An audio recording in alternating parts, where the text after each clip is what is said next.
Você já se inscreveu no canal Espiritismo Cast? Não esqueça de ativar o sininho e todas as notificações.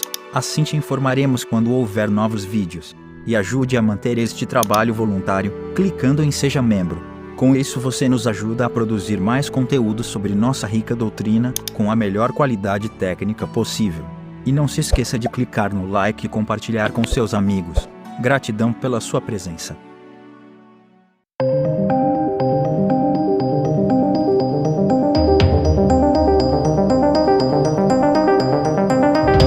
Olá, minha amiga, meu amigo, como é que vocês estão? Sejam bem-vindos a mais um episódio do livro Céu e o Inferno, ou A Justiça Divina segundo o Espiritismo, onde estudamos, logicamente, o que é esse negócio de céu e inferno. Bom, a gente já viu muita coisa, nós estamos numa parte das minhas preferidas do livro, que é a segunda parte, o capítulo 2, que vem falar sobre os espíritos felizes. Começam com os espíritos felizes, que se eu não me engano são mais ou menos 20, por volta de 20. Então tem mais relatos de espíritos felizes, uma maneira que eu acho que o Kardec encontrou de nos incentivar a sermos também espíritos felizes, né? Mas que há uma gradação imensa sobre esses espíritos felizes. Então, se você não viu os episódios anteriores, eu recomendo que você veja. Hoje nós vamos falar sobre a viúva Foulon, nascida Wallis. Então vamos lá, porque aqui não tem nada para explicar, são relatos desses espíritos que vêm imediatamente depois do seu desencarne ou um tempo depois nos dizer como é que foi, como é que está tudo. Vamos lá então, a viúva Foulon. A senhora Foulon, falecida em Antibes a 3 de fevereiro de 1865, residiu por muito tempo no Havre, onde granjeou a reputação de miniaturista habilíssima.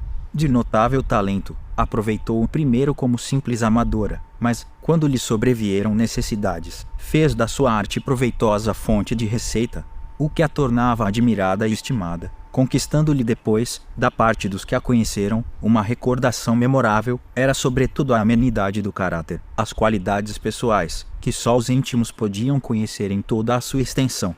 É que a senhora Foulon, como todos os que têm inato sentimento do bem, não o alardeava, antes o considerava predicado natural. Se houve pessoa sobre a qual o egoísmo não tenha tido ascendente, tal, sem dúvida, foi ela. Nunca, talvez, o sentimento da abnegação pessoal foi tão ampliado, pronta como estava sempre a sacrificar-lhe o repouso, a saúde e os interesses em proveito dos necessitados. Pode dizer-se que a sua vida foi uma longa série de sacrifícios, como também de rudes provações desde a mocidade, sem que a coragem e a resignação, a despeito delas, jamais lhe faltassem. Mas eis que a sua vista, cansada por meticuloso trabalho, extinguia-se dia a dia, a ponto de, com algum tempo mais, resultar em completa cegueira. Foi então que, com o conhecimento da doutrina espírita, se lhe tornou em oceano de luz, rasgando-lhe como que espesso véu, para deixar-lhe entrever alguma coisa não totalmente desconhecida, mas da qual possuía apenas uma vaga intuição. Estudou-a com afinco, mas ao mesmo tempo com o critério de apreciação própria das pessoas, tal qual ela, dotadas de uma alta inteligência. Fora preciso avaliar todas as incertezas, todas as dúvidas da sua existência, provenientes não dela, mas dos parentes, para julgar das consolações que auriam na sublime revelação, e que lhe deram a fé inquebrantável do futuro, a consciência da nulidade das coisas terrenas. Também a sua morte foi digna da vida que teve. Sem a mínima apreensão angustiosa, viu aproximar-se como libertação que lhe era das cadeias terrestres, ao mesmo tempo que lhe abria as portas da vida espiritual, com a qual se identificara no estudo do espiritismo, e morreu calmamente, convicta de haver completado a missão que aceitara ao encarnar, pois cumprira escrupulosamente os deveres de esposa e mãe de família, e assim como durante a vida declinara de todo e qualquer ressentimento em relação àqueles de quem porventura pudera queixar-se por ingratos, e assim como sempre trocar o bem pelo mal, assim também desencarnou, perdoando-lhes, implorando para eles a bondade e a justiça divinas. Desencarnou, finalmente, com a serenidade decorrente de uma consciência ilibada, e a convicção de que nem por isso se afastaria mais dos filhos, uma vez que poderia estar com eles em espírito, aconselhá-los e protegê-los, fosse qual fosse o ponto do globo em que se achassem. Logo que soubemos do trespasse da Sra. Foulon, tivemos por primeiro cuidado de evocar lá as relações de amizade e simpatia que a doutrina estabelecera entre nós, explicam algumas das suas frases e justificam a familiaridade de linguagem. Bom, para começo de conversa, que coisa linda, né? A gente vê nestes relatos, primeiro a gente conhece a história das pessoas. Por que que são espíritos felizes, né? Pela vida que levaram, né? Pela vida grandiosa que levaram, humilde, mas grandiosa de coração, no bem, né? E nós temos aí primeiro o relato da vida da pessoa. E depois, sim, as comunicações. Então, vamos a elas. A primeira em Paris, em 6 de fevereiro de 1865. Olha só, 3 dias após o desencarne dela. 3 dias. Tendo como certo que havias de evocar-me logo após o desprendimento, prontificava-me para corresponder-vos, visto não ter experimentado qualquer perturbação. Esta só existe para os seres envoltos e submersos nas trevas do seu próprio espírito. Então, é um relato que é comum, né? Dos espíritos, é que não tem perturbação. Não tem perturbação. Ou seja, o desencarne é suave, tranquilo, é como dormir aqui e acordar lá. E ela continua. Pois bem, meu amigo, considero-me feliz agora, estes míseros olhos que se enfraqueceram a ponto de me não deixarem mais que a recordação de coloridos prismas da juventude, de esplendor cintilante, estes olhos, digo, abriram-se aqui para rever horizontes esplêndidos, idealizados em vagas reproduções por alguns dos vossos geniais artistas, mas cuja exuberância majestática, severa e conseguintemente grandiosa, tem o cunho da mais completa realidade. Não há mais de 3 dias que desencarnei e sinto que sou artista. As minhas aspirações, atinentes ao ideal do belo artístico, mas não eram que a intuição de faculdades adquiridas em anteriores existências e na última encarnação desenvolvidas, mas quanto trabalho para reproduzir uma obra-prima, digna da grandiosa cena que se antolha ao espírito chegado às regiões da luz. Pincéis, eu provarei ao mundo que a arte espírita é um complemento da arte pagã, da arte cristã que periclita, cabendo somente ao espiritismo a glória de revivê-la com todo o esplendor sobre vosso mundo deserdado. Isto é o bastante para a artista, e agora, a amiga. Por que vos incomodar assim, minha boa amiga? Refere-se a Sra. Allan Kardec, com o motivo da minha morte. Vós, principalmente, vós que conheceis as decepções e amarguras da minha existência, devereis antes regozijar-vos em sabendo que não mais bebo na taça amarga das dores terrenas, taça esgotada até as fezes. Crede-me, os mortos são mais felizes que os vivos e pranteá-los é duvidar das verdades espíritas. Tornareis a ver-me, ficai certa. Se parti primeiro é porque finda estava a tarefa, que aliás cada qual tem na terra. Assim, quando a vossa for completada, vireis repousar um pouco junto de mim para recomeçar mais tarde, atento ao princípio de que nada é inativo na natureza. Todos temos más tendências, às quais obedecemos, o que é uma lei suprema e comprobatória da faculdade do livre-arbítrio. Portanto, tende indulgência e caridade, minha amiga, sentimentos esses de que mutuamente carecemos, quer no mundo visível, quer no invisível.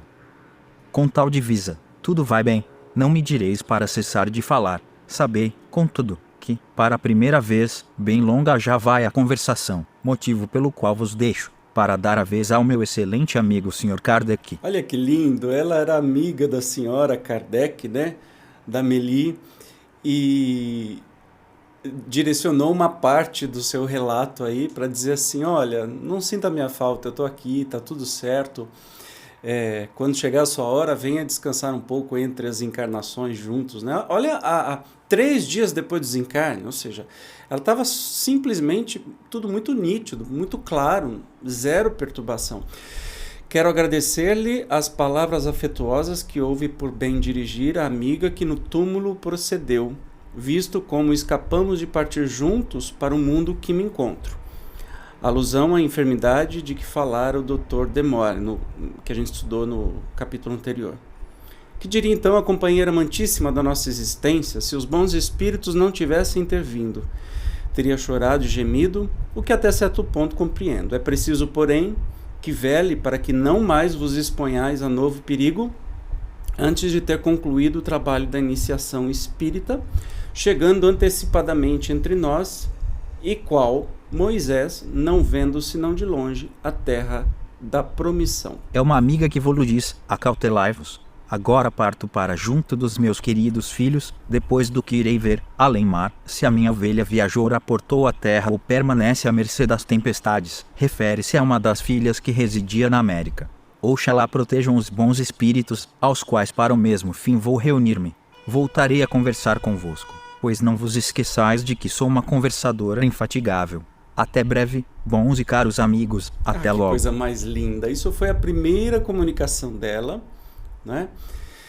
E agora a gente vai ver a segunda, dia 8 de fevereiro de 1865. Vamos à pergunta que é feita a ela. Cara senhora Foulon, considero-me satisfeito com a comunicação de há dias, na qual prometestes continuar a nossa conversação. Crede que vos reconheci logo, por falardes de coisas desconhecidas do médium e muito próprias do vosso espírito. A linguagem afetuosa para conosco é, seguramente, de uma alma amorosa como a vossa, conquanto notássemos nas palavras uma firmeza, uma segurança, uma pronúncia até então desconhecida em vós. Lembrai-vos certamente que neste sentido eu me permiti fazer-vos mais de uma advertência, em certas e determinadas circunstâncias. E ela responde: é verdade sim, porém, desde que enfermei gravemente, tratei de readquirir a firmeza de espírito, abalada pelos desgostos e vicissitudes que tantas vezes me fizeram tímida na terra. Eu disse para comigo: pois que és espírita, esquece a terra. Prepara-te para a transformação do teu ser e vê pelo pensamento a trilha luminosa que espera a tua alma após o desenlace, e pela qual deverás libertar-te, desembaraçado e feliz, às esferas celestes, onde de futuro irás habitar. Olha que lindo, ela falando para ela mesma. Dir-me-eis, talvez, que era um tanto presunçosa em contar com a perfeita felicidade uma vez desencarnada, mas o fato é que eu sofrera tanto, que deveria expiar as faltas não só da última como das anteriores encarnações. Essa intuição não me iludia e foi ela quem me deu a coragem, a calma e a firmeza dos últimos momentos. Pois bem, essa firmeza cresceu de pronto quando, após a libertação, vi as esperanças realizadas. Então, pelo que a gente vê aqui no relato dela, foi um período de doença muito difícil, né? Bem puxado, bem forte, e olha a firmeza do caráter dela com ela mesma, né? A pergunta: descrevei-nos agora a transição, o despertar e as primeiras impressões que aí recebestes. É interessante que essa pergunta é feita sempre para os espíritos. Como é que foi a transição? Como é que foi a passagem? Vamos ouvir. Eu sofri, mas o espírito sobrepujou o sofrimento material que o desprendimento em si lhe acordava.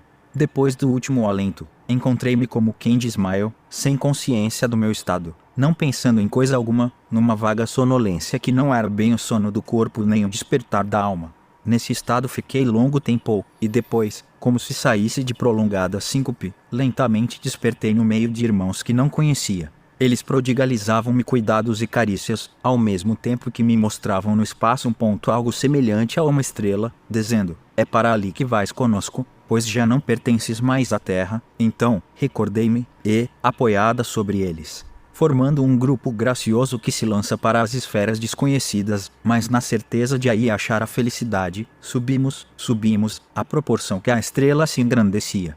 Era um mundo feliz, um centro superior no qual a vossa amiga vai repousar. Quando digo repouso, quero referir-me às fadigas corporais que amarguei, às contingências da vida terrestre, não à indolência do espírito, pois que este tem na atividade uma fonte de gozos. Você imagina só a cena? Eu fiquei me imaginando nessa cena, ser acolhido por amigos, fazendo carinhos e dizendo assim: olha, você não está mais na Terra, agora nós vamos para aquela estrela. E de repente você subir e ir para um mundo feliz. Oh, meu Pai! Pergunta: então deixastes a Terra definitivamente? Deixo nela muitos entes queridos, para que possa separar-me definitivamente. A ela virei, portanto, em espírito, incumbida como estou de uma missão junto de meus filhinhos. De sobejo sabeis que nenhum obstáculo se opõe à vinda à terra, à visita, em suma, dos espíritos que demoram em mundos superiores. Pergunta: a vossa posição de agora poderia de algum modo diminuir ou enfraquecer as relações com os que aqui deixastes? Não, meu amigo, o amor aproxima as almas. Ficai certo de que na terra podeis estar mais próximos dos que atingiram a perfeição, do que daqueles que por sua inferioridade e egoísmo gravitam ao redor da esfera terrestre. A caridade e o amor são dois motores de poderosa atração, a qual consolida e prolonga a união das almas, a despeito de distâncias e lugares. A distância só existe para os corpos materiais, nunca para os espíritos. É muito consolador. Que ideia fazeis agora dos meus trabalhos sobre o Espiritismo? É Kardec que pergunta, né? Parece-me que eu sois um missionário e que o fardo é pesado, mas também prevejo o fim da vossa missão e sei que o atingireis. Ajudar-vos-ei no que estiver ao meu alcance, com os meus conselhos de espírito, para que possais superar as dificuldades que vos serão suscitadas, animando-vos, enfim, a tomar medidas próprias para ativar, durante vossa vida, o movimento renovador que o Espiritismo impulsiona. Demeure, o vosso amigo, unido ao Espírito de verdade, vos será mais útil ainda, porquanto é mais sábio e ponderado do que eu. Sei que a assistência dos bons espíritos vos fortalece e sustenta no vosso labor, e assim também vos asseguro o meu concurso sempre e em qualquer parte. Pergunta: de alguma das vossas palavras pode inferir-se, ou se pode chegar à conclusão, que não prestareis muita ativa colaboração pessoal na propagação do Espiritismo? Então é isso que Kardec está falando e chegando à conclusão que se ela não iria propagar o Espiritismo ou trabalhar muito na propagação do Espiritismo, já que ela diz que ela está sempre presente para o ajudar, que a tarefa dele estava no fim.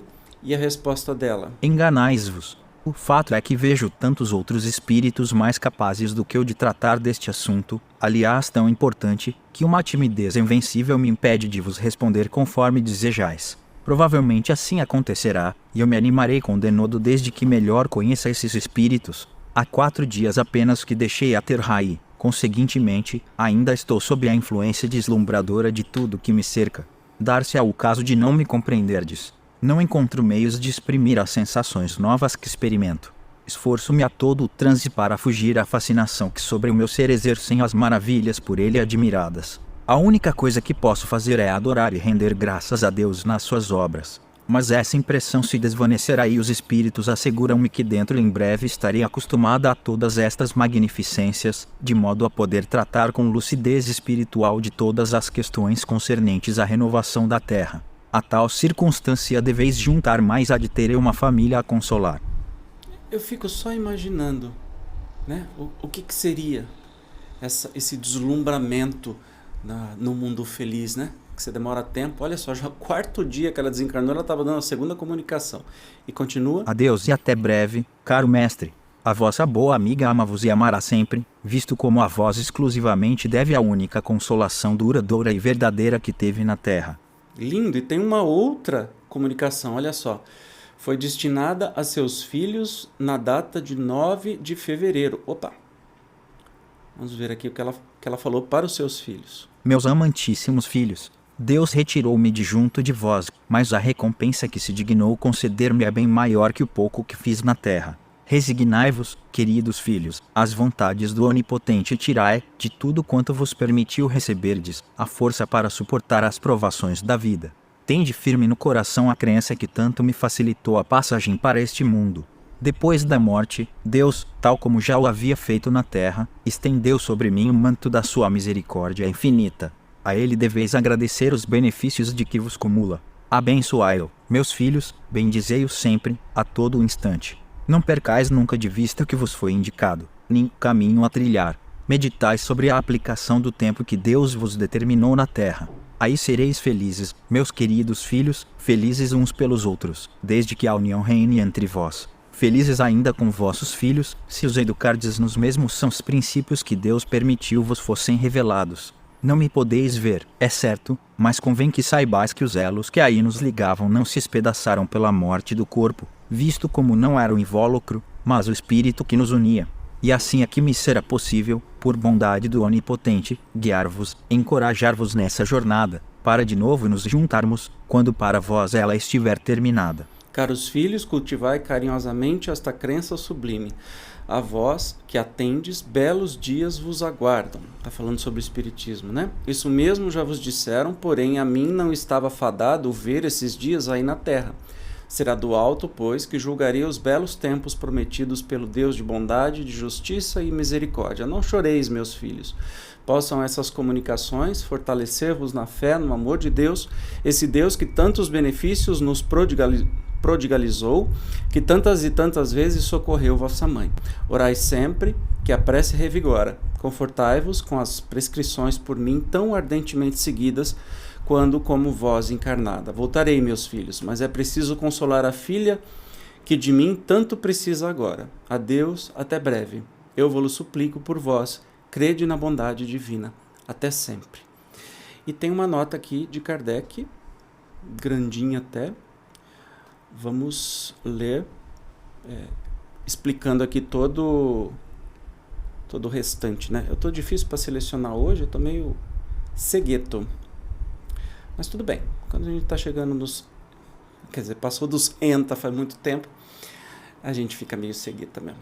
Mas vamos lá, nota do Kardec. Todo espírito esclarecido e sério tirará, com facilidade, destas comunicações os ensinamentos que delas ressaltam. Nós apenas lhe chamaremos a atenção para os 2 pontos seguintes. Primeiro, a possibilidade, por este exemplo demonstrada, de não mais ser preciso encarnar na Terra e passar a um mundo superior, sem ficar separado dos seres afeiçoados que aqui deixamos. Assim, os que temem a reencarnação, em virtude das misérias terrenas, podem conjurá-la, trabalhando para o seu adiantamento.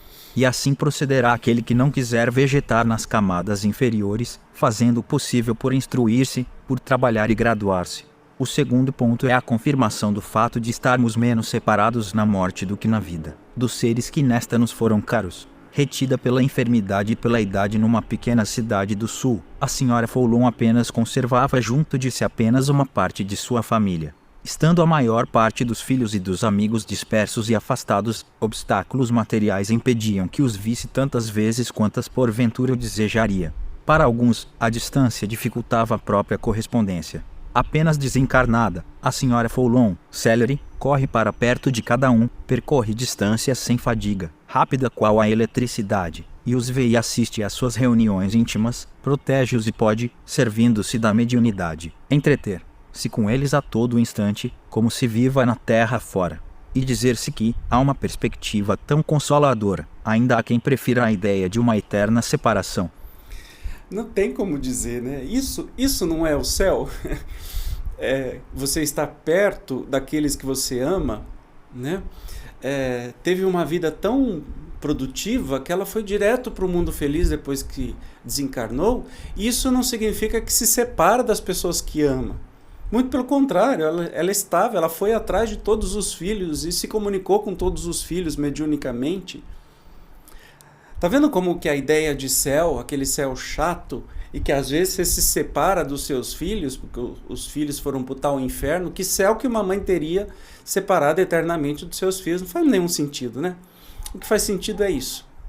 É esse relato de mais um espírito feliz, né? Que na última encarnação era a Madame. Agora, no próximo episódio, agora não, mas no próximo episódio nós vamos falar sobre mais um testemunho, um médico russo. Então, eu te espero para que a gente possa juntos aí conhecer mais um relato lindo de um espírito feliz. Até lá. Tchau.